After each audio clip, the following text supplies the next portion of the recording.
Hey guys, and welcome to the Surge Growth Partner Podcast, a podcast where we interview top-level executives inside leading and growing companies inside the IT and cybersecurity space. Excited to have our guest today, Matthew Rebstock. We'll be diving into his story, his company, Tech in a Flash, what they specialize in, and some engaging insights into the IT industry. So I'll go ahead and kick it off to you, Matthew. If you could just please introduce yourself and tell a quick snippet of your story and your background prior to starting Tech in a Flash. Yeah. Thanks for having me on. I really appreciate it. Of course. I'm Matthew Rebstock, owner of Tech in a Flash. Started back, I think it was 2011, so 12 years ago now. And I got into IT well before in being in IT MSP space or whatever. But my background is I was in the Air Force as a software developer, computer programmer. I kind of worked on some of the systems that deploy our nuclear missiles. And then I found my way back into my area down here in Southwest Florida, and slowly worked my way back into doing IT work. And I think I started with CompUSA when I got back. It was like the crash of 2008. I started as a part-time tech, worked my way up to tech supervisor. Another guy stole me away from there to kind of partner with his IT business. There was a little falling out, and I decided to go my own way, and that's when I opened Tech in a Flash. And we've spent quite a long time building it, but now we're about 14 team members working here, and we work with probably about 200 local business clients in the area. Awesome. Yeah, I'm curious. I did want to ask, just because the name is very unique. How did you come up with that? How did you come up with Tech in the Flash? What was it that kind of sparked that? It actually, no joke, it came to me in a dream. I woke up like cold sweat, 3:00 in the morning. I had the logo, like our old logo. It was almost like the Gatorade like Flash logo, but it had a USB connection at the top. And I designed that all in like Photoshop on my computer when I bootstrapped the company back in 2011. I opened it with like $500 to my name or something, but yeah, it came to me in a dream. So it's kind of like a double entendre. The plan was back in 2011, remote wasn't really predominant. So we were marketing flash drives that you could plug in your machine, and it basically got us remotely connected. So it was literally a technician in a flash drive, but then we were also positioning ourselves as being hyper responsive. So Tech in a Flash. I like that. No, it's definitely unique. Yeah. And I wanted to ask, I'm like, I haven't seen something. You see, more like hard names in the cybersecurity, the IT industry. Yeah. So it's definitely, it's cool to kind of get networks, Yeah, exactly. Well, cool. I am curious as to, kind of what was it that sparked your initial interest into IT, and how did you get into the scene? Was it just something that kind of you just always thought you wanted to do, or was there an incident that kind of made you take that path? Yeah, I mean, for me being in IT, it was really, really early. I was fascinated with computers, probably early middle school. I got a hand-me-down from a neighbor or whatever, and I took it apart, put it back together. I was just fascinated how they work. It kind of it naturally made sense to me how IT is supposed to operate. But as I've kind of grown in this journey, now it's like I've shifted into that business mentality and focus. But the whole reason I went into becoming a managed service provider, working for other small businesses, is when I was working for CompUSA, we had other tech companies that would come in, they'd buy their parts because I guess Amazon wasn't like mainstream. You had to go to a retail store to buy computer parts. God, I feel like I'm dating myself now. But, like 9 out of every 10 guys that came in there, like after my first couple of months working there, I realized that they were these self-made IT guys, and like they really weren't saying what was accurate or true. And there was always some like lack of knowledge. So that was where I realized there was a huge void in my market for true knowledgeable IT people. Yeah, no, 100%. And, tailoring off that, obviously you've been inside the industry for a little bit, and you've kind of, had that, you've probably seen the evolution of IT. So I'm curious as to, kind of in the next, 6 months or where we are as a market right now, where do you see some trends that maybe we're moving towards inside of the IT industry? Yeah, really the big trend that we're seeing right now is compliance. So when we're dealing with all of the IT security stuff, like the all the years past COVID, that's really where cybersecurity kind of took hold and became a necessity, not something that was nice to have. So people are starting to realize we've got a lot of data, a lot of valuables, and it's very easy for people to commandeer that if you don't have the right protections in place. But now we're starting to realize that the people that are negligent with the security are losing not just their data, they're losing other people's data. So now, of course, the government swoops in and starts putting and imposing regulations and having compliance in place where you have to make sure you have specific protection. So you're protecting your consumer, your vendors, your partners, that type of stuff. So Yeah, that compliance, makes it's going to get worse. yeah, definitely. We've definitely seen that we're moving towards that, right? I mean, because the SEC, they're cracking down on things Yep. that are needed to be in place. So definitely something that we see coming up as well. Well, I wanted to kind of segue into, kind of what you guys are building over there at Tech Flash, and what would you say is the primary service offering of Technoflash?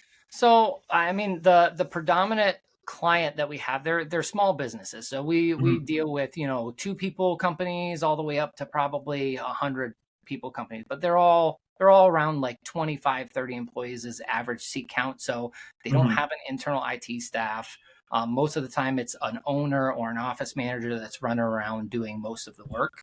Um, and that's peeling them off of what their main role is. So we come in and we basically look at the stuff that they're handling and we try to systemize it and get it to a point where it's very predictable and they're not being reactive, and allowing them to focus on what actually makes them money.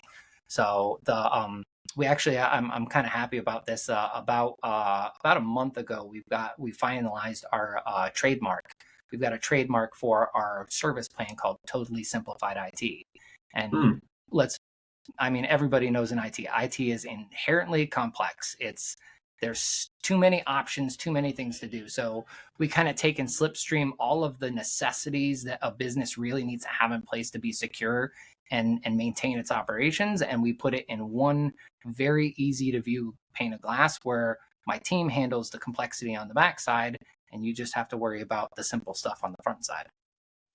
Yeah, that's awesome, man. And I know you just kind of touched around some of the main offerings that you guys obviously offer, but I'm curious as to where you think your clients maybe get the most value from working with you. So there's a lot of it. So baseline security, obviously, if you don't have it, like there's always a 5 or 6 figure event looming around the corner.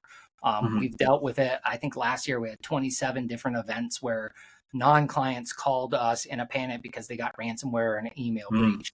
We had anything from I think the cheapest one was a $5,000 event. The most expensive one was $197,000. But they're typically average around $20,000 to $40,000 that they're dealing with. So that's either money out of their bank account or a vendor that paid the hacker instead of them, and they don't get to see that money. So it's very painful. So the security piece is the hidden benefit. Most clients Hmm. don't see it as a benefit because they don't have to deal with the actual event that happens. It's all like Yeah. how many people are like, oh my God, I have insurance. It's amazing. Like you don't see Yeah. the benefit of having insurance until you need it. Um, the real value that clients appreciate is having a team that's on the ready, that's hyper responsive. Hmm. So my team, like if you were to pick up the phone and call us right now, they will pick up on the third ring. If they don't pick up on the third ring, I'm aware of it and I start to get a little disgruntled. So to me, like Tech in a Flash embodies hyper responsive support. And most people, when you have a problem, even if it's something as silly as my printer doesn't work, like it gets in the way of your day. So instead of having the people like your employees sit there that you're paying by the hour to troubleshoot this stuff, you just call my team, they handle it. Yeah, no, that's a great. I think that it's so important in today's day and age is obviously having that high level response where you're not having to have those long period of wait times of when you're trying to get a hold of someone. I mean, I know that's one thing that I always value when I'm working with other partners, just the fact that how quickly do you respond to me, right? Yep. Like if it's an Well, issue, are you going to wait a week to really get back to me? And having that high responsive, that level of customer service is what I think can sometimes put a company over another company, right? It's just being able to be there when it's needed. Yeah, we And did some market research and we found that in our area specifically, basically if you call 20 companies, 20 IT companies, 2 of them are going to pick up the phone. hmm, And that's really, I mean, 10% is absolutely horrible, but yeah, sometimes all you have to do to win business is pick up your phone. yeah, yeah. And you made another cool point that I think more people need to be aware of, is that small businesses are targets of cyber attacks as well, right? Because a lot of the times that these small businesses think, well, they're going to go after those big size businesses where they can get a lot more money, and that's not the case. It's not what we're seeing. It's actually, smaller businesses are usually an easier target, right? And like they're usually easier to exploit, and so especially when these hackers are sending multiple emails, and they're just spamming a whole bunch of things, it's very easy for them to infiltrate businesses that aren't equipped with the proper defenses. So just hearing Yeah. it from you that you obviously, because you do predominantly work with small businesses, to have that, almost the research right there, it's like, they're getting hacked as well. So Yeah. Well, I actually I just came out with a book last month called Not Today Hackers. That book, I have a specific chapter that I write in there because the predominant amount of prospects that come to us that have any kind of event happen, when we go through and do the forensics and figure out like how it happened, at the end of it, they're like, I had no clue that's a possibility. Like they mhm, didn't even know they could get hacked to that level. So I always tell small businesses, it's not that you're too small to be hacked. It's that you're too small to make it into the news. So yep, you're not hearing about it. So all of it, like the 27 people that I dealt with last year that got hacked, they're not in the news anywhere. They didn't make it in a newspaper. No other businesses found out about it because it was small enough to fly under the radar. Nobody really cared, but it's still happening. And let's face it, if I'm a hacker, I'm not going to go after some corporation that has, a budget for cybersecurity and has all the protections in place. I'm going to go after low hanging fruit, the people that don't have true antivirus on their computer, or employees that are trained to not click a phishing scam. definitely. And I know you already kind of answered this slightly, but I'm curious if there's anything else you wanted to add on top of this. I wanted to ask you in terms of, clients when they first come to you, what are some of the challenges that they're facing before kind of beginning to work with you, and then how do you really help them overcome those and help them make that transition? So the from my point of view, the thing that I see the worst is security. So that Mhm. they have incredibly poor password hygiene. They don't have standardized security across the board. They have some things installed on one computer, some things installed on another. From the client standpoint, we're starting to find out that they have no standardization across their computers, and that's not just like security based. That's they don't have the same printers installed. They don't have the same, PDF reader installed, that type of stuff. So we end up architecting out a playbook on how to onboard an employee.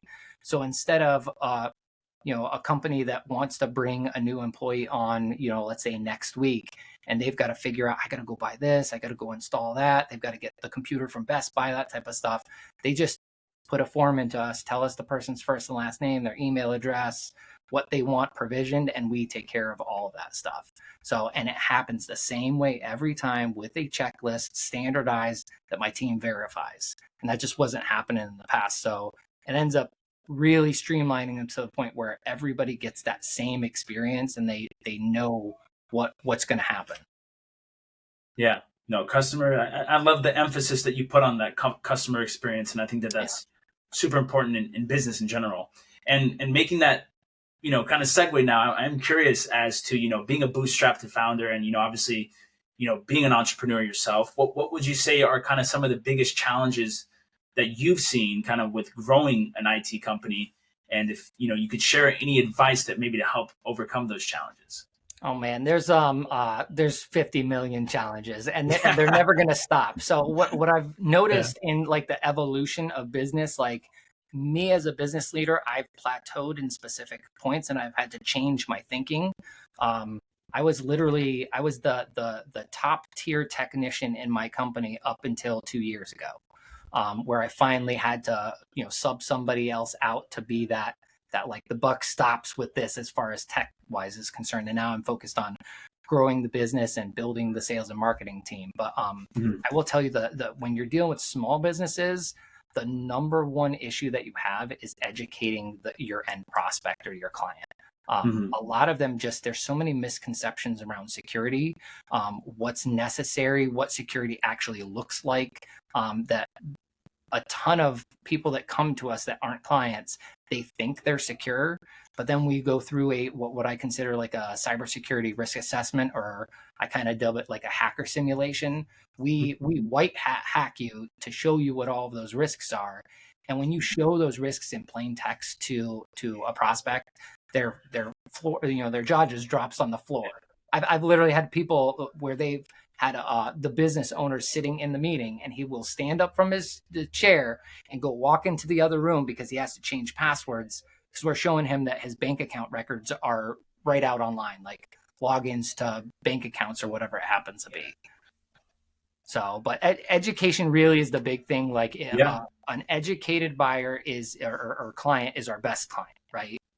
So definitely getting through the education point, but then really in the iterations of business, like if you're bootstrapped like I was, everything was just by the seat of my pants. I was just doing it however, whatever the client wanted, I made happen. And now we've moved more into what I consider like operational maturity, where we have standard and processes, and everything that was in my brain on how I did things are now documented on paper so that the rest of my team can make decisions the same way. Yeah, no, that makes sense. And I'm curious as to, some of the sales and marketing challenges that maybe you've experienced in, being a bootstrap founder, trying to get that initial business and trying to grow your business. What were some of the challenges that kind of came with that? Yeah, honestly, I've been very lucky when it comes to that. The beginning part of business for me, we grew fast enough organically, and that was just by doing really good work for good clients and having them refer out to others, and it was just a lot of word of mouth. I'm also kind of blessed that I enjoy talking to people, meeting new people, so I go out and I do a lot of network marketing, like the chamber events and that type of stuff. So it's where you meet other business owners that are like-minded. But as we've grown, now we have to grow at a specific rate. We have goals and accountability that has to happen. We have good marketing systems in place. I was blessed to find somebody in our industry that leads like the marketing system charge. And we've implemented a lot of her systems. But from there, I will say that a lot of it boils down to the education piece. So finding the right size client that is, like for us, we actually define out the psychographic of our client, and we don't just want a small business owner. We want a growth-oriented small business owner. So if they want to stay 5 users and that's what they're going to be like 10 years from now, that's not really somebody that we're looking for, because the standardization, the systemization really doesn't have a ton of value.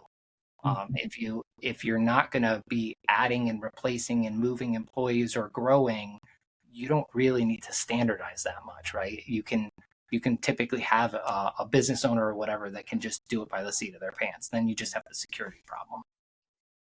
Yeah. That makes total sense. And I'm curious as to kind of where you guys are maybe moving towards in the next 12 months. Like, what are you guys? I know I don't like to usually do 5-year plans, but I'm curious as to like in the next year, what is there anything that's top of mind in terms of where you guys are trying to push towards?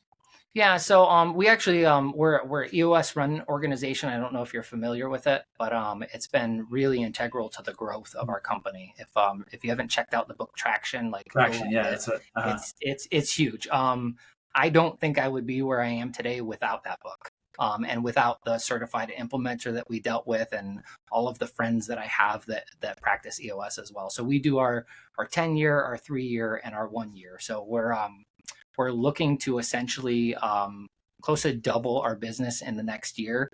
And historically speaking, with where we've been, we're on target for that. But I will tell you, the marketing is the tough part. Finding qualified prospects to go after, I mean, I'm in a county where our population is 300,000. So it's like we either have to expand geographically, or we have to really find a way to move up market a little bit. And what I found is, like, I've got a lot of business owners that let's say are that 5 or 10 employee count. They're not really swimming in the same circles as the people that have 50 or 100 employees. So moving up market and finding the bigger pond to get in, that's the hard part for me. Gotcha. Well, yeah, man, I appreciate you for obviously sharing all the challenges that come with, being a founder and running a business. I definitely can resonate with some of those, being a founder myself. It's, there's a lot of challenges that come with it, right? And they're never ending. And I feel like at different stages of business, you have different challenges, right? And there's different things that you must overcome, and to kind of, being able to overcome those. And it's all about just putting the best foot forward every single day, right? And oh yeah, I am curious as to get, maybe some before we, go ahead and end this. I wanted to get maybe, some advice that you would give maybe to your younger self, or even advice that you would give to anybody that's maybe watching on the most important thing that you've maybe learned in your career. So early on in my career, probably the best advice is document everything. So even if it's just you training yourself or figuring something out, we've got the technology out here is amazing. Like you could just get on a Teams recording with yourself and record it, but document your process, because out of everything that we've done in the past 12 years, the hardest part was downloading my brain into a documentation platform so that my employees weren't coming to me for all of the answers, right? So don't pigeonhole yourself into a job if you want to build a business.